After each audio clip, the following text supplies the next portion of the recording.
ये कहानी है दो बहन राधा और प्रिया की, जिसमें से प्रिया एक यूट्यूबर थी, राधा एक हाउसवाइफ।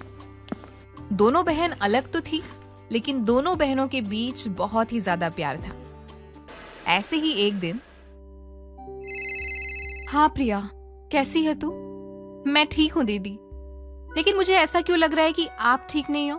अब जिसका पति इस दुनिया में ना हो, ससुर पैरालाइज हो, सास भी बीमार हो, सबसे बड़ी बात उसका छोटा बच्चा हो, वो कैसे खुश रह सकती है?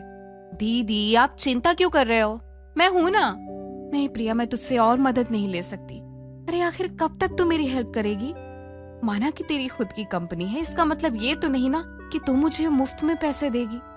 तूने बड़ी मुश्किल से अपने आप को उस मुकाम तक पहुंचाया है जहां हर कोई पहुंचना चाहता है। अच्छा ठीक है, आप मुझसे हेल्प नहीं लेना चाहती तो मत लीजिए।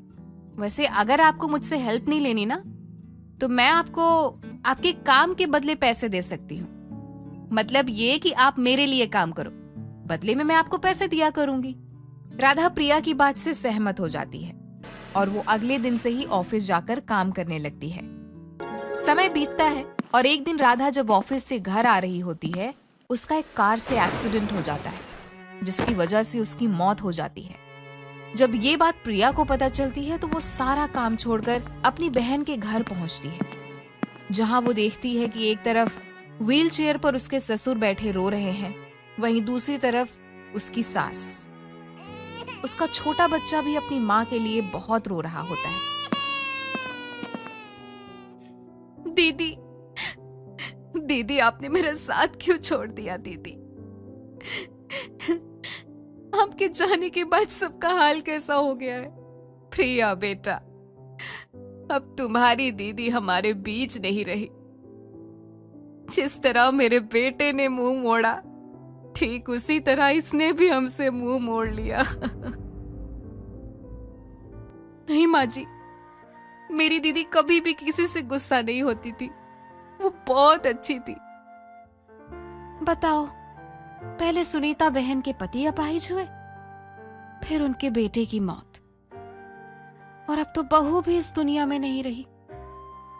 कौन करेगा इनकी देखभाल? बहन, बड़े बुजुर्ग तो खुद का ख्याल रख सकते हैं, लेकिन बेचारे बच्चे का क्या होगा?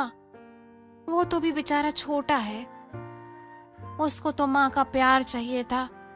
अब कौन देगा उसे प्यार? मैं करूंगी इनकी देखभाल। पापा जी का इलाज भी मैं खुद करवाऊंगी और माँ जी का ध्यान भी मैं खुद रखूंगी। और रही बात राहुल की, मैं इसकी माँ बनूंगी और इसको माँ जैसा प्यार दूंगी। आज से पहले ये मेरी बहन का ससुराल था, लेकिन अब से ये मेरा भी ससुराल है। लेकिन प्रिया बेटा, आखिर तू कब तक करेगी इनकी देखभाल? कल को तो तू भी ससुराल जाएगी ना, तेरा भी घर होगा, तेरी भी जिम्मेदारियां होंगी। ऐसे में दो ससुराल कैसे संभालेगी? हाँ, मैं सब देख लूंगी। और हाँ, जिसको मेरा ये ससुराल मंजूर होगा, मैं उसी से शादी करूंगी, वरना मैं अपने परिवार के लिए जिंदगी भर कुंवारी रहूंगी। प्रिया के मुंह से इतनी बड़ी बात सुनकर सबकी आंखों से झरझर आंसू बहने लगते हैं। इस तरह से अब कुछ ही देर में राधा का अंतिम संस्कार हो जाता है। राधा हमेशा हमेशा के लिए 5 तत्वों में विलीन हो जाती है। ऐसे ही अब समय बीतता है और बीतते समय के साथ प्रिया अब अपनी बहन के ससुराल को अपना ससुराल मान लेती। वो जहां भी जाती, राहुल को अपने साथ ले जाती। ऐसे ही एक रात प्रिया राहुल के साथ अपने हाथों में बहुत सारी चीजें लेकर आती है। माँ जी, देखिए मैं आपके लिए क्या लेकर आई हूँ। बेटा, तू इतना खर्च क्यों करती है? क्या जरूरत थी ये सारे सामान लाने की? माँ जी, ये घर मेरा भी तो है, और अपने घर के लिए सामान लाने में क्या सोचना? हाँ वो ठीक है, लेकिन बेटा मुझे लगता है कि तुझे शादी कर लेनी चाहिए। अच्छा, तो आप ये कहना चाहती हैं कि मैं इस घर से चली जाऊं? नहीं बेटा, ऐसा नहीं है। मैं नहीं चाहती कि तू यहाँ से जाए, लेकिन तेरी भी जिंदगी है। आखिर कब तक तू हमारे लिए ऐसी कुंवारी रहेगी? और अगर तेरी जगह मेरी बेटी भी होती ना, तो मैं उसे भी शादी के लिए बोलती। ठीक है माँ जी, मैं शादी के लिए तैयार हूँ, लेकिन मैं शादी तभी करूंगी जब मेरे ससुराल वाले मेरे बेटे राहुल को भी अपनाएंगे। नहीं बेटा, ऐसा नहीं होता। अगर तू राहुल को खुद का बेटा बनाकर अपने साथ ले जाने की सोच रही है तो ऐसा नहीं हो सकता, क्योंकि लोगों को लगेगा कि राहुल तेरा सच का बेटा है। शादी के बाद लोग न जाने क्या क्या बात बनाएंगे तेरे पीछे। माँ जी, आप कहना क्या चाहती हैं? मेरी बच्ची, मैं सीधे शब्दों में यही कह रही हूं, तू भले ही राहुल से मिलने आते रहना, लेकिन हमारी वजह से अपनी जिंदगी मत खराब कर। सुनीता की बात सुनकर प्रिया की आंखें भर आती हैं और वो बिना कुछ कहे चुपचाप राहुल के साथ अपने कमरे में चली जाती है। माँ जी, मैं शादी के लिए तैयार हूं, लेकिन एक शर्त पर।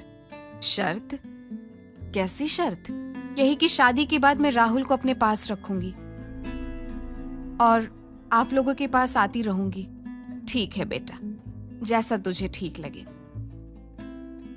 तू हमारे लिए कितना सोचती है। अरे इतना तो अपना भी कोई नहीं करता जितना तूने हमारे लिए किया है। ये सब कुछ सोचकर सुनीता की आंखों में आंसू आ जाते हैं। अपनी माँ जैसी सास की आंखों में आंसू देख प्रिया सुनीता के हाथ पर हाथ रखकर कहती है, मैं जानती हूँ माँ जी आप क्या सोच रही हैं, पर आप देखना, मैं जैसी हूं वैसी ही रहूंगी। मुझ में कभी भी कोई बदलाव नहीं आएगा। प्रिया की बात सुन सुनीता उसको गले से लगा लेती है और प्रिया की मंजूरी मिलते ही सुनीता उसके रिश्ते की बात हर जगह फैला देती है। ऐसे ही एक दिन, प्रिया आज ऑफिस मत जा। लेकिन क्यों माँ जी? वो इसलिए क्योंकि आज तुझे लड़के देखने वाले आ रहे हैं। क्या माँ जी, आपको पहले बताना चाहिए था ना। आज मेरी मीटिंग है। मैं तुझे कब बताती बेटा, तू खुद कल रात को देर से आई और इतनी थकी हुई थी। तुझे थका हुआ देख मैंने तुझे आराम करने दिया। अच्छा ठीक है, मैं अपने असिस्टेंट को बोल देती हूँ कि मीटिंग हैंडल कर ले। प्रिया सुनीता की बात नहीं काटती और रुक जाती है। कुछ देर के बाद लड़के वाले वहां आ जाते हैं, तो वहीं प्रिया भी साड़ी पहनकर अपने हाथ में समोसे लिए आती है। प्रिया को देखकर लड़के वाले उसे पहली नजर में पसंद कर लेते हैं।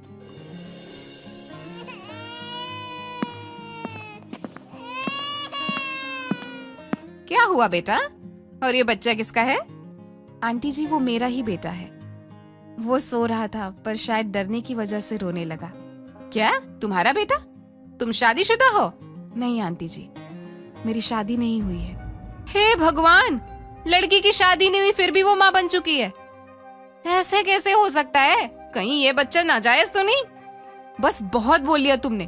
अरे अगर किसी लड़की की शादी नहीं हुई और वो खुद को एक बच्चे की माँ बताती है, इसका मतलब ये तो नहीं कि उसका बच्चा नाजायज है।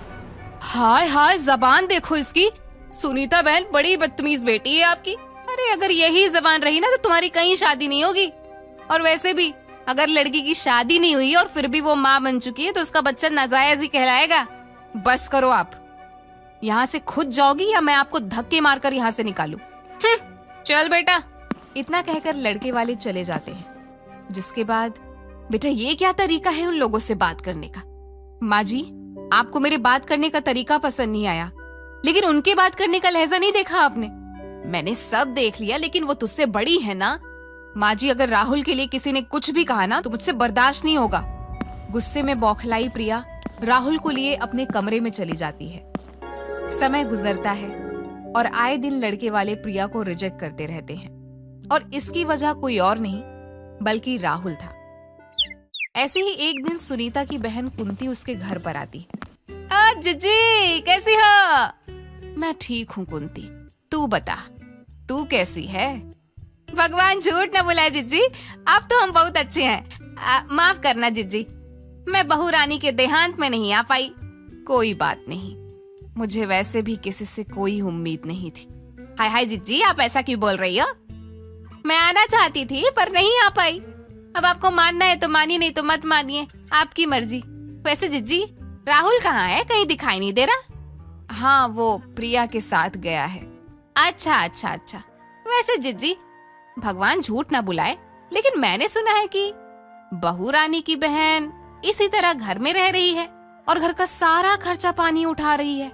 तूने बिल्कुल सही सुना है कुंती, और मैं उसके लिए लड़का ढूंढ रही हूँ। उसी के बारे में तो बात करने आई हूँ जिज्जी।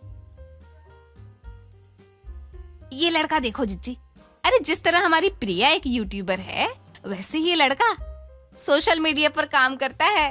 अरे वाह, ये तो बहुत अच्छी बात है। आज शाम को प्रिया आती है तो मैं उससे इस रिश्ते के बारे में बात करती हूँ। ठीक है जिज्जी। आज प्रिया शाम को जल्दी से घर आ जाती है। उसके आते ही सुनीता उसके हाथ में वही फोटो देती है जो कुंती ने सुनीता को दी थी। माँ जी, ये किसकी फोटो है? लड़के की फोटो है। मुझे तो बहुत पसंद है। अब तू बता, तुझे कैसा लग रहा है? तुझे पता है, ये लड़का भी सोशल मीडिया पर काम करता है। मैं लिख कर देने को तैयार हूँ। ये लड़का तुझे और हमारी चीजों को अच्छे से समझेगा। मुझे भी यही उम्मीद है। वैसे तो ये लड़का मुझे तभी पसंद आएगा जब ये मेरी सारी शर्तों को मान लेगा। प्रिया और सुनीता आपस में बात कर ही रहे होते हैं कि तभी वहां कुंती आ जाती है। जी, आपकी तारीफ?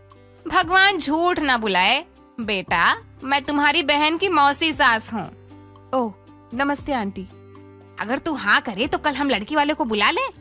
हाँ ठीक है, इन्हें भी देख लेते हैं। अब क्या था, अगले दिन रोहित अपनी माँ नैना के साथ सुनीता के घर पर आ जाता है और प्रिया को देख वो लोग उसे पहली नजर में पसंद कर लेते हैं। सुनीता बहन, हमारी होने वाली बहू तो बहुत सुंदर है। भगवान झूठ न बुलाए बहन, लेकिन हमारी प्रिया शक्ल से नहीं बल्कि स्वभाव से भी बहुत अच्छी है। ये तो बहुत अच्छी बात है। वैसे हमें तो प्रिया बहुत पसंद है। हमारी तरफ से ये रिश्ता पक्का समझिए। अब आप प्रिया से भी बात करके बता दीजिए। माफ कीजिएगा आंटी जी, पर क्या मैं रोहित जी से अकेले में कुछ बात कर सकती हूँ? अरे नेकी और पूछ पूछ। हाँ हाँ भाई, जाओ बात करो। रोहित जी, मैं नहीं जानती कि मैं आपको पसंद हूँ या नहीं, पर मैं इस शादी से पहले आपको कुछ बताना चाहती हूँ। जी हाँ, बताइए।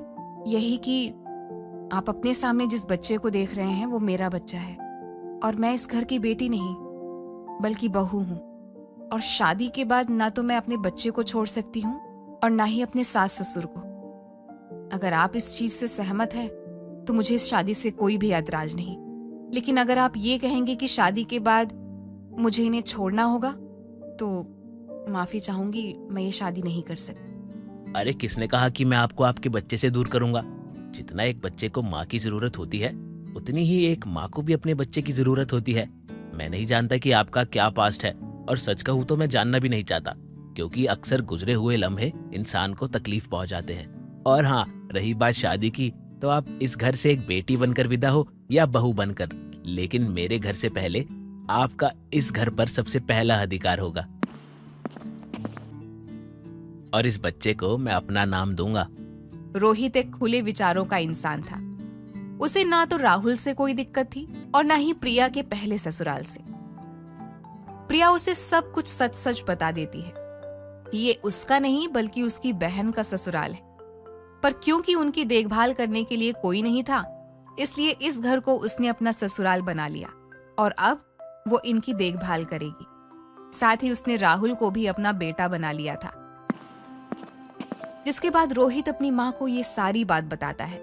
नैना को भी इस बात से कोई भी ऐतराज नहीं था और इस तरह प्रिया रोहित के साथ 7 जन्मों के लिए एक पवित्र बंधन में बन जाते हैं, जिसके बाद वो अपने दोनों ससुराल की देखरेख करती है।